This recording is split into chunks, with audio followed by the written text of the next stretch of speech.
Hello everyone, welcome back to my channel, and if you're new here, hello, thanks for stopping in.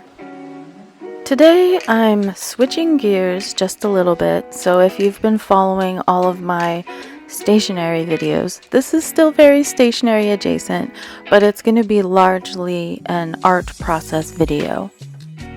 I will be sharing with you my whole process on how I created my Commonplace book cover, the one that is themed for plants, for my plant section of my Commonplace book.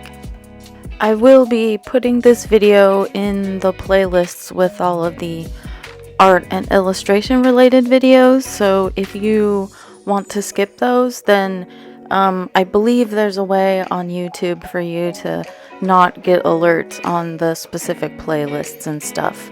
So you can do that if you want, but I'd love it if you'd stick around and maybe you can learn something. So, with all that out of the way, this is mostly going to be me talking about art video. And if you just want to put me in the background and listen to me while you do your journaling or create your own art or whatever, that's awesome. You can do that because I do that all the time with other people's videos, and it makes the whole process a lot more enjoyable. So yeah, you do you. Alright, so what am I doing here right now? Well, right now I have a canvas in Procreate that is set specifically for the 6-ring binders, personal size, like for Filofax and that. The specific measurements are, let me get those real quick, 171 millimeters by 95 millimeters, and the 95 is the width and the 171 is the length, obviously. Now, when I set up my art that I know is going to be printed, I like to work at a very high resolution. This one is at 600 DPI resolution, and even though that is technically overkill for my home printer that I have, having that extra 600 DPI, which is like twice as much as the 300 DPI, it will basically also allow me to make like art prints out of this later, and I can usually finagle the size into like maybe a 5x7 or a 4x6 print size. It just gives me a little versatility to use the image for more than just my binder cover. I'm also kind of hoping that I can maybe squeeze it into the classic A5 size, so people who use just the classic A5 size binders could also use it, and I think it could probably be tweaked to like an A6 size as well, but I haven't tried that yet, so no word on that yet. So technical specs aside, here I am basically just sketching out my design in the properly formatted file, and you did see me bring an illustration in from a previous file. That's when I popped the girl in here. I just pasted her in because she was kind of from my digital sketchbook, and then I wanted to work with that sketch some more, so I popped her in here and I was working on the layout sketch. And then I very often, you can see me right here now, laying out a test palette. I do like to do that just to see how different colors are going to play together. I also feel that slapping down a test palette in the beginning helps save me time later in refining colors later, because I won't be, deciding I don't like this color and going back and having to switch out all the colors again, yeah, so it basically gives me a working palette that I can get started with right away. And right here at the end of this clip here is a prime example. I first started out with pink hair and did a yellow shirt, but I decided that I didn't like that. So I wanted to change the shirt to pink, which means that the hair couldn't be pink anymore. And so I ended up switching to a purple. And that's pretty much how things ended up in the end. There was a little more pink in her hair, but we'll get to that later. Now here for the next phase, I am basically setting up to do line art for the main character. I thought that that is what I wanted, and I'm sharing this because I wanted to show you that artists change big things too. So I actually went to the trouble to do all the line art for this character, and then I just made the line art invisible and decided to go with lineless artwork in the end. So basically, feel free to play around. Don't feel like at any point in time that you're set in stone, especially with digital, because digital is so very easy to make edits on in comparison to, you know, traditional media. And here I am completely abandoning all of that line art that I just did, and I'm flatting in the colors for this character.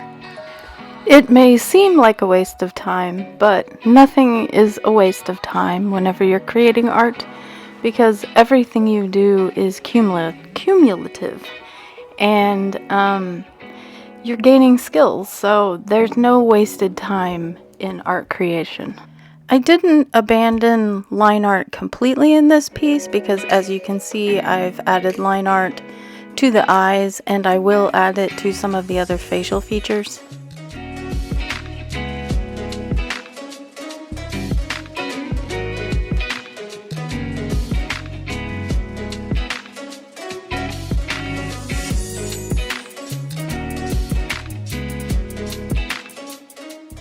Here you can see I've still kept the nostrils with some line art, and I added some deep reddish brown line art to the lips just to keep the form going, and then I added a little bit just to separate the chin from the neck here. I ended up being a little bit dissatisfied with the mouth, as you can see here, so I went ahead and erased it, and I just started messing around with different ways to draw the mouth, and I didn't like that one either, so that one was going to get erased, and I was playing around a lot. I also erased the neck from the original skin tone layer, and I went ahead and started another layer for the neck and shoulders, just so, I mean, it just keeps things separate and easier to deal with, to have that chin separate from the neck, basically.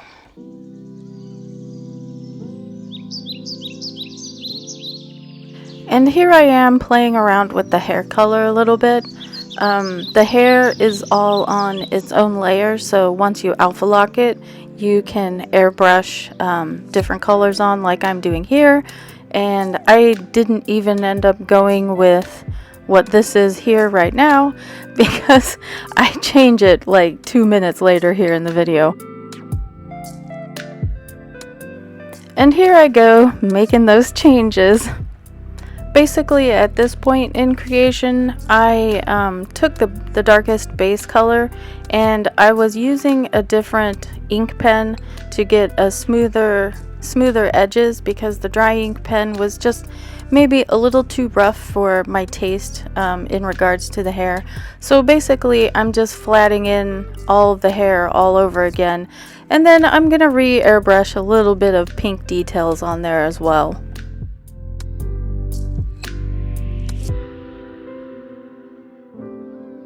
After getting the base of the hair color down, I decided I wanted a little bit of line art detailing in the hair to kind of give it a little texture and volume.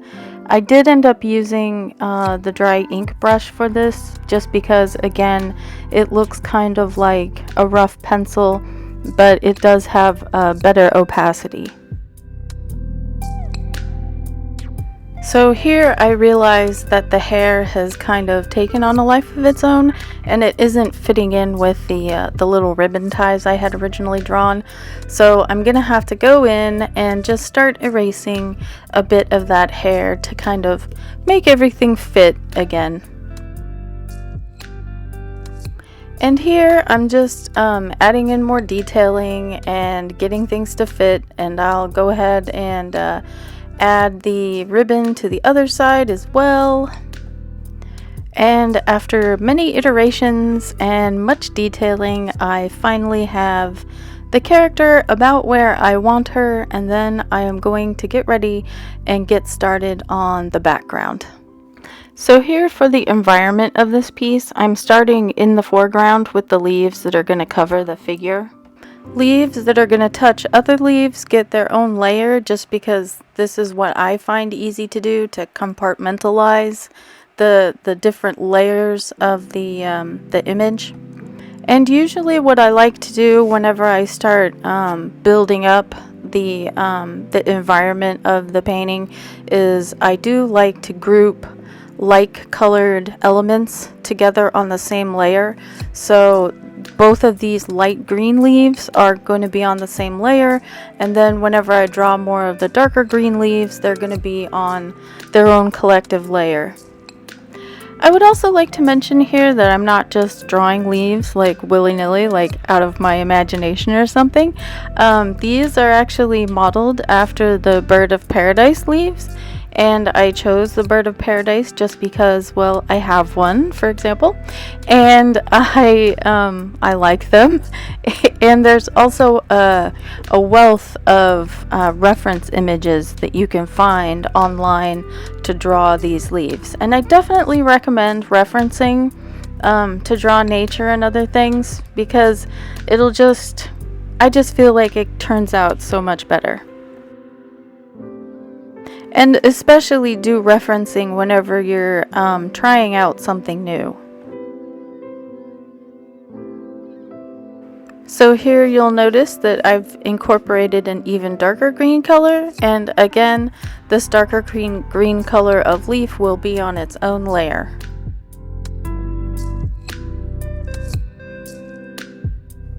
So I'm gonna greatly speed up the leafening, so to speak.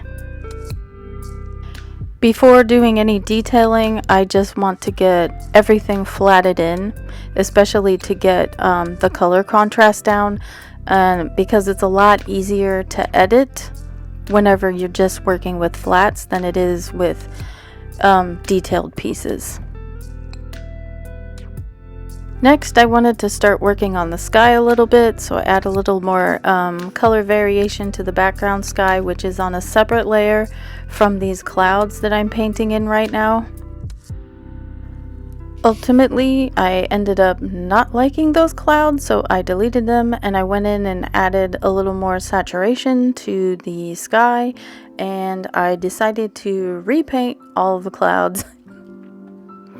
Ultimately, I did not like these clouds either, so I ended up erasing them completely and giving it a go for the third time, and pretty much the third time was the charm. I find that I actually really enjoy painting clouds, so dithering around with the clouds is no problem for me. I had a lot of fun doing this, even though I was changing things up, and these clouds are definitely the ones that I ended up going with. And as you can see, I kind of left a little bit of the curvature of the clouds. I wanted it to have a little bit of a dynamic feel rather than just be very static. I also applied a little bit of transformation so I could get like the angles just right. And yeah, I was just, enjoying the process of creating art here. Lots of playing around, lots of experimenting with different brushes, and so on. Also, to give the sky a little bit more of visual interest, I definitely wanted to paint a contrail from a plane going across the sky, because to me it's natural. Well, it's not natural, we created planes, but you expect to see contrails in the sky, so not having any is weird, especially if you live in a suburb or something. But yeah, so I added them basically for dynamics, and I continue adding a little more clouds and giving the whole space a little bit more depth and refining the contrails. And I decided to have an additional contrail to make it look like there was a little more going on. And when I felt that I had my clouds and my sky about where I wanted it, I decided I wanted to play around with overlay layers, so I went ahead and created an overlay layer, and then I airbrushed in a little bit of hot pink just to give a little color variation to the sky, because right now it's very just blue and white. I mean, skies usually are blue and white, but generally if you take the time to examine clouds, you'll notice that some clouds are reflecting certain colors, and you can see a lot of different colors in clouds just besides white. I really enjoy playing around with these overlay layers. I guess probably because it makes me think of watercolor a little bit, because you can really bring like a lot of color variation and sort of like a brightness, a luminosity into the work. But this is just my method and kind of like my jam for art creation. It's how I like to do it. I have a lot of fun doing it this way, but if it's not to your taste, then obviously don't do it and find your own way.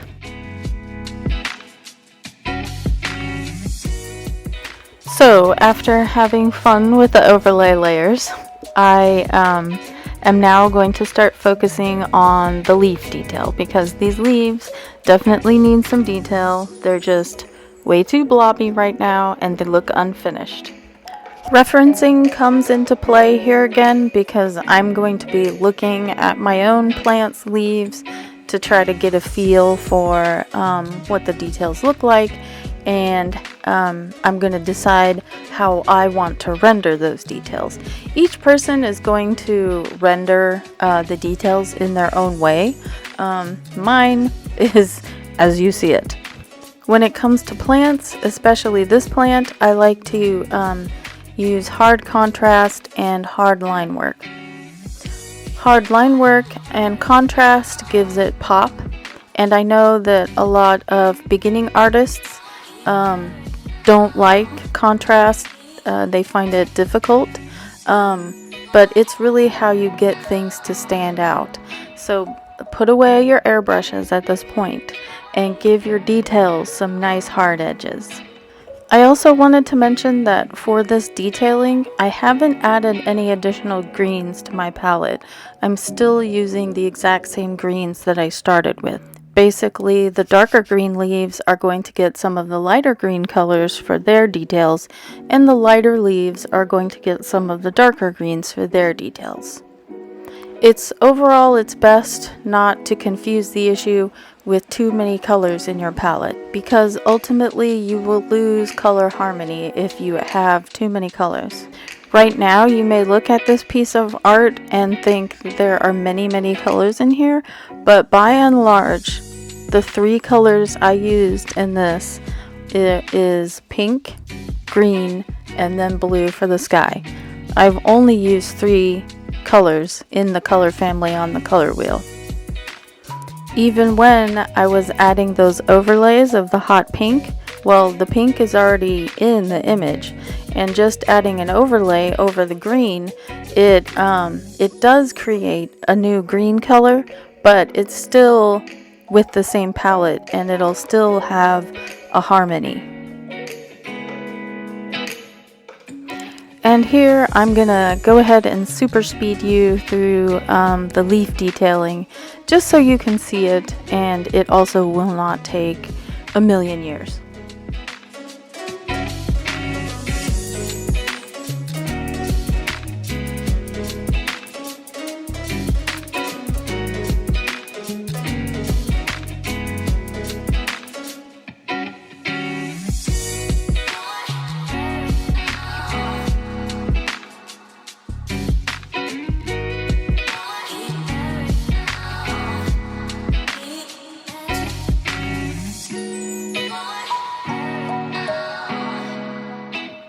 So at this point the image is really close to being done, and at this point I'm kind of just tinkering with things a little bit.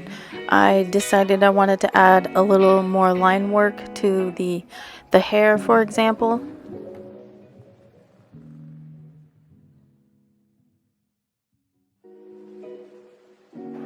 And here I'm going to start adding some of the final details to the cardigan, just to make it look less like a blob and give it a little more form. Basically, I feel like the end of a piece of art while working on it is just lots of detailing and fiddling around with the fine little bits. And here, you know, I'm just adding a little bit of lace to the tank top, things like this that really just add a little something special to the piece. There's just lots of end game tinkering going on here, and of course I had to add a little jewelry because every girl needs a little bit of jewelry.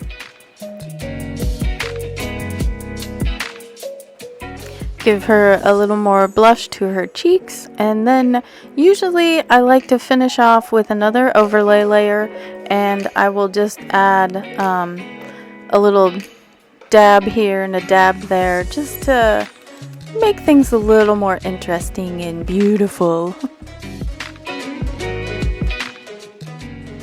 Now to do the very end designing to add the text on here, in this case it's plants, to add like the little line borders and stuff like that, I go ahead and I import it into Affinity Photo because I feel like their tool set is more suited to doing these kind of more graphic design type elements here. And once I have things how I like it, it is time to save it and print it and export it. And here she is, printed and punched and in the wild. So that is pretty much it for this video, and if you've made it to the end, thank you so much for watching to the end. It helps me out so much. And also, I will see you in the next one. I hope you have a great day. Bye-bye.